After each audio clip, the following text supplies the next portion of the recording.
Ukanjani mthwakazi omuhle siyalamukela njalo kwesinye isiqephu sethu sezindaba umsakazo we-Citizens Movement Radio namhla kungumvulo ziyisithupha kumfumfu ngonyaka ka-2025 indaba lizethulelwa ngikhethi wechuma.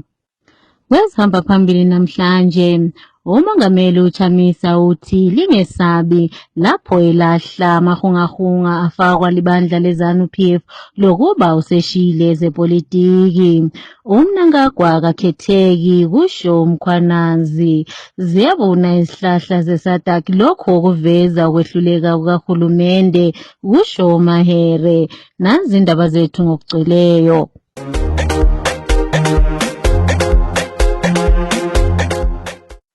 Umongameli wabantu Advocate Nelson Chamisa uselahlele khatshana ihungahunga leli elithi usejile ezepolitiki ukuze aqhubeke ngezemfundo ayekwenza iPhD kwelemelika.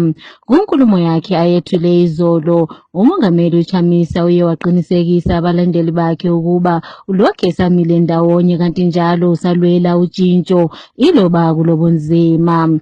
Kusenjalo izakhamizi zasesabelweni seMashonaland Central bathi balesiqiniselo ebuthungameleni bukamongameli uChamisa kanti njalo bazimisele ukuba bahlanganyele kubandla lakhe elisha elepolitiki. Usomlomo webandla eliphikisayo uPromise Mkhwanazi usethe emaseni Mnangagwa uyakwazi ukuba akakhetheki yikho efuqa ukuba kudluliselwe phambili ukhetho lomnyaka ka-2028 kungxoxo abelayo lonozindaba uBlessed Mhlanga kuhlelo olwaziwa nge-Free Talk Show. uMkhwanazi uye wathi njalo inhlanganiso yeZEC ayikulungelanga ukuba ibambe ukhetho olukhululekileyo njalo olwethembakalayo elizweni laseZimbabwe. Ake sizweni. If you call for an election today, Mr. Mnangagwa will not win that election. But that explains why you have been missing. Let's talk about calling off the elections. Yes. No. Let's talk about calling off the elections. Zimbabwe Electoral Commission has been calling for numerous by-elections. You have not been participating because you are afraid that participating you'll be walloped. Zimbabwe Election Commission is unfit to call for any election. And that is even underwritten by SADC.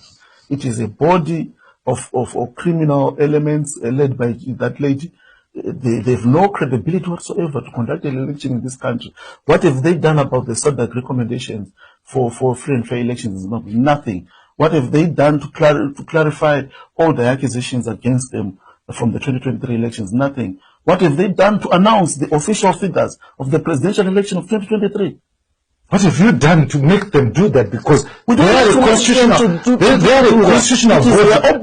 They are not supposed to be made to do it. They are supposed to do it. And when they fail to do it, they become unfit to remain there. And you're sitting there. And now they are not in a position, they don't have the authority now. They've squandered their own legitimacy and authority to call for any election in this country. As long as they are in the composition that they are, they cannot call for election in this country. And people think that it is an election. And that explains why Mr. Mnangagwa is not willing to go to election in 2023. If an election was it would be a go over, and he would be wanted an early election. But he knows that he cannot win an election. He's never won an election in this country. And he has continued to rule this country illegitimately since 2017. In 2017, he came to power without elections. In 2018, he came to power through a flawed and rigged elections. Same applies to 2023. And now he wants to cancel elections altogether because he knows that he cannot win an election in this country. So it's not about an election. It's just about Mr. Mnangagwa's unwillingness to follow the laws of our country, to follow the channels to attain power. But President Emmerson Mnangagwa has insisted that he's a constitutionalist, and in fact he says that he has no interest to extend his term in office. He's lying. If that was the case, he would have stopped all his lieutenants who are going around the country saying that Mr. Mnangagwa must continue. He's now unable and unfit to be trusted to be the protector of the Constitution and the sanctity of the Constitution of this country. It's not about the words that he says, it's about the actions that we can say whether he's telling the truth or not. And so far, his actions show that the statements that he's making, that he's not being honest. But those who have been given cars are not necessarily poor that they can't afford their own cars. So why are they taking it? Even makes the situation worse. If they can afford their own cars, why are they taking free cars? In a country where people are suffering. Why don't they say, no, I have my Honda Fit, I'll use it. Can you please use that money to fix Siparenya at the hospital? This is private money coming from private. That is not private money. That is not private money. Do you have evidence? That is not private money, my friend. Why are those people saying, well, thank you, Mr. Mnangagwa, when they are getting the cars from Chifai? Why are they thanking Mr. Mnangagwa? They're not foolish. They know where the money is coming from. And that is what we are saying. It's wrong. It must be stopped. Everyone who goes there is given a car by Chifai. He thanks Mnangagwa. And you say the money belongs to Chifai. It's not belonging to Chifai. Even if it was Chifai, if it was his money, I would have said, my brother, can you put this money in more useful things for this country than giving people cars? What are the cars for? To drive around? To go where? To do what? Is that what is immediate, the immediate need of the citizens of this country? Vehicles. Owayemela iMount Pleasant etalele lephalamende umhlonishwa uFatsai Mahere usethe ukubuna kwezihlahla lezi ezahlanyelwa lapho kulungiselelwa umhlangano weSADC eHarare kumnyaka ophelileyo kuveza khona ukwehluleka kahulumende kaEmmerson Mnangagwa. uMahere uye wathi ukubuna kwalezi zihlahla kuveza khona indaba yezakhamizi zaseZimbabwe eziphakathi kokuhlupheka ngaphansi kahulumende kaEmmerson Mnangagwa. Uhulumende kaMnangagwa kubika wasebenzisa izigidi lezigidi zamadola eMelika ukuze kuhlanyelwe lezi zihlahla ukucecisa idolobho laseHarare phambi kokuba kube lo mhlangano weSADC lo owafaka uMnangagwa njengothalimana weSADC. Siye saxoxisana lomunye ohlaziyayo uThoni Shava osiphe eyakhe imbono ngalolu daba. Hello champions, hello citizens, Tony Shava here. Well, I do share the same sentiments with Advocate Fatsai Mahere concerning what she said about the palm trees in Harare that were planted towards the summit. This in itself is a reflection of the deception of the Mnangagwa government. The deception that they have, they are deceivers in everything. They are hypocrites, because they were trying to show a certain picture to the visitors, but the picture is not that's not the reflection of the genuine things that are on the ground. They were just painting a picture of something that is not. It's not wrong to beautify a place when visitors are coming, but it is wrong when a city like Harare, which was once called the Sunshine City, that a city that is totally dilapidated under the watch of the Emmerson Mnangagwa government.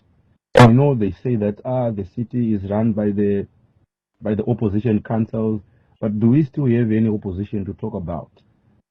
Do we still have any opposition? And even if the councils are run by the opposition, but still the money that they use is not only the money that belongs to the council that they use. They must also get something from the government, because what the council will have shows what the country, the government on itself has. Because you cannot have a government that is capable and then have a particular city that you say it's incapable. We are supposed to be having a running government. If we have a running government that supports its people, it's not going to be difficult to have a running city that is beautiful. So it's totally hypocritical to just plant those palm trees and then totally forget about them. Now, what we are seeing is the true picture of the city of Harare, what it is. You know, it has lost its glow. The city of Harare. It is no longer the Sunshine City. as it used to be called. It's now a thing of the past. And everything, the wilting of those trees, they are a sign of, the state of affairs in the government of Zimbabwe. How they failed everything. There is nothing that is still running in Zimbabwe. It's not only about Harare. Everywhere. This is the predicament we have as Zimbabweans. This is the trouble we have. We need new leaders. We need a new government. Thank you. Iziphathamandla zebandla eliphikisayo abasekela umongameli uChamisa baye bahlangana emaphandleni asebulilima esabelweni saseMatabeleland South ngempelaviki lapho besiyaxhasa umhlonishwa obekezela amaplanka kanye lomdeni wakhe lapho bekusenziwa isikhumbuzo sokuvula amatshe abazali bakhe. Iziphathamandla zebandla eliphikisayo bezigoqela umqoqi wabantu umhlonishwa uAmos Chibaya kanye lomhlonishwa uGift Ostalos Siziba, uQueen Malikwa kanye lomhlonishwa uEric Kono labanye abaningi njalo bebehlanganele kulo umcimbi. Kunkulumo yakhe ayethulileyo umhlonishwa uSiziba uye wasola kakhulu uhulumende webandla leZANU-PF ngokubandlulula lesisabelo njengoba silabantu abalutshwana abafana labantu besikhalangeni abaduba abesisuthwini kanye lamatswana. Ake sizweni umhlonishwa uSiziba ekhuluma. Siyahlonipha ukukhokhela. Mina ngimelapha sibuye bakithi ukuzoxhasana lani kulo msebenzi. Ngendaba yokuthi umama uMaplanka umuntu esebenza naye. Ama-testimony akhulume lapha. Thina abantu asebadlulayo zange sibabone. Njalo sizange siphile la. Kodwa laba esiphila labo kade sabayinzalo yalabo abangasekho.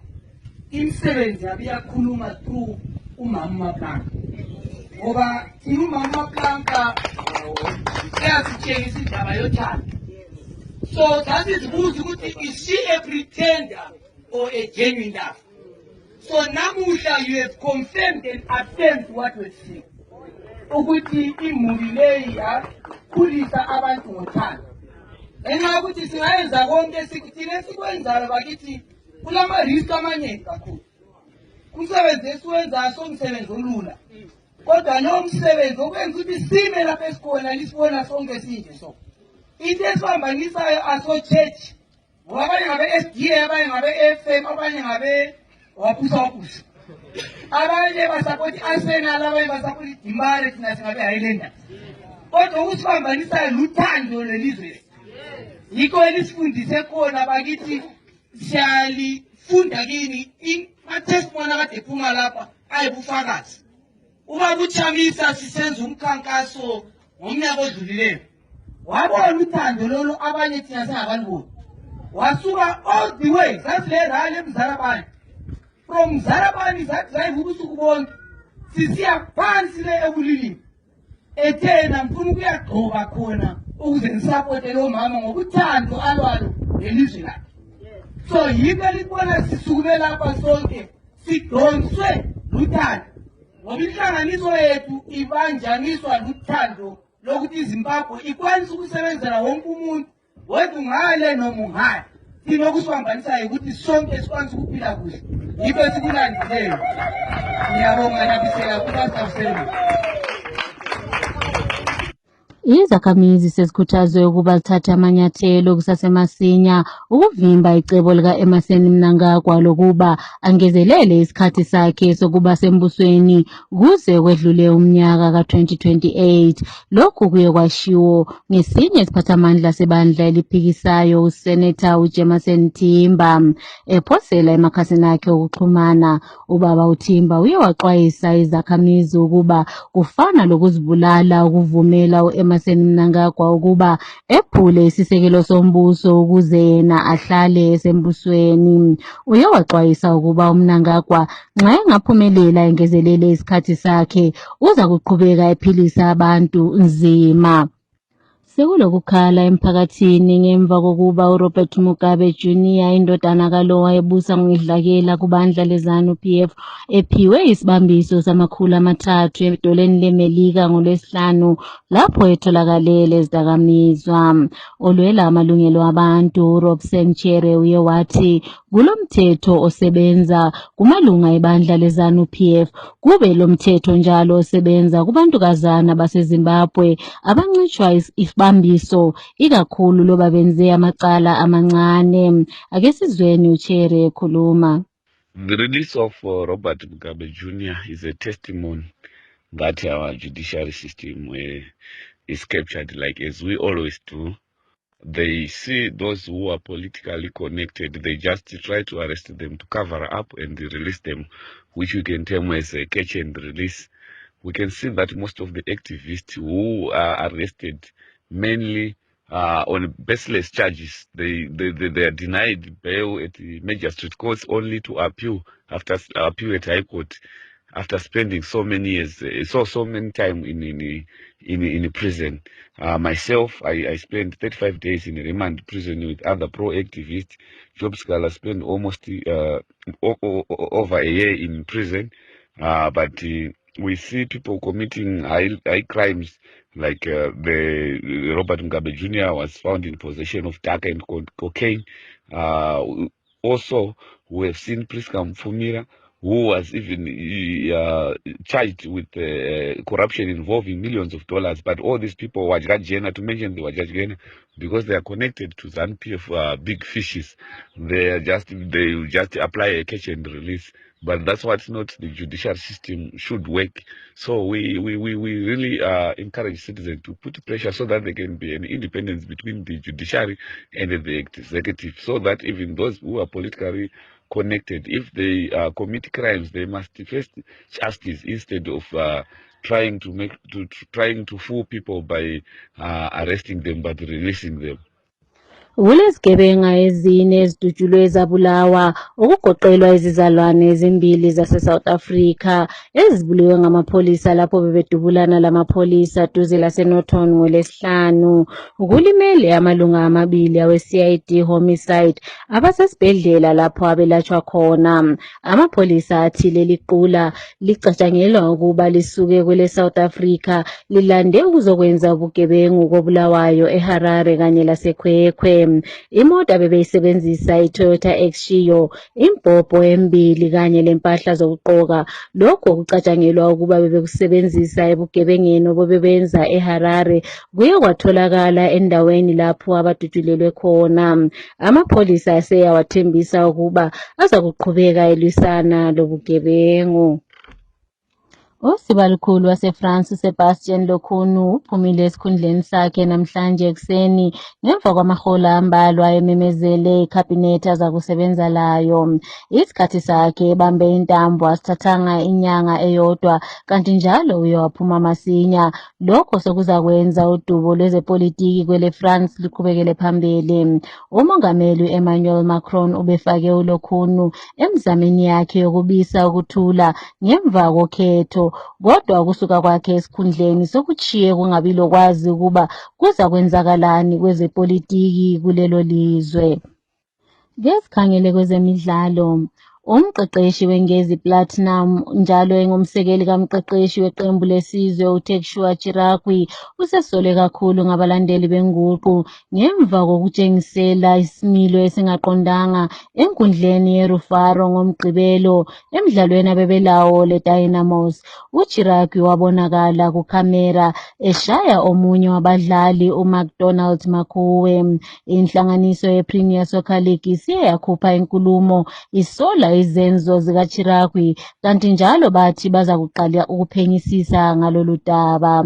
uChiragwi seye waxolisa njalo kubalandeli beBhora kanye labo bonke abakunhlanganiso yeBhora, njalo uye wamemezela ukuba uza kwehla esikhundleni sakhe kuqembu lesizwe kumidlalo ezayo eye-World Cup qualifiers. Iqembu laseHarare iDynamos seliphumile engozini yokukhishwa emidlalweni ngemva kokuba libe ngujikelo bhanqa lenkezi Platinum emidlalweni odlalwe ngoMgqibelo. Nansi eminye imiphumela yeCastle Lager Premier Soccer League edlalwe ngempelaviki.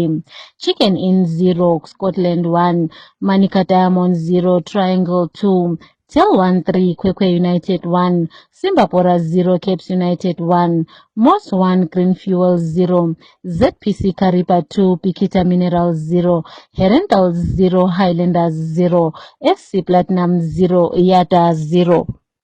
Emidlalweni ye-English Premier League, i-Arsenal iye yaqansa yaphezulu ngemva kokuba inqobe iWest Ham 2-0 emidlalweni wabo abawudlalele enkundleni yase-Emirates. Nansi eminye imiphumela yemidlalo edlalwe ngempelaviki. Manchester United 2, Sunderland 0, Chelsea 2, Liverpool 1, Brentford 0, Manchester City 1, Everton 2, Crystal Palace 1, Wolves 1, Brighton 1, Aston Villa 2, Burnley 1, Newcastle 2, Nottingham Forest 0, Leeds 1, Tottenham 2, Bournemouth 3, Fulham 1.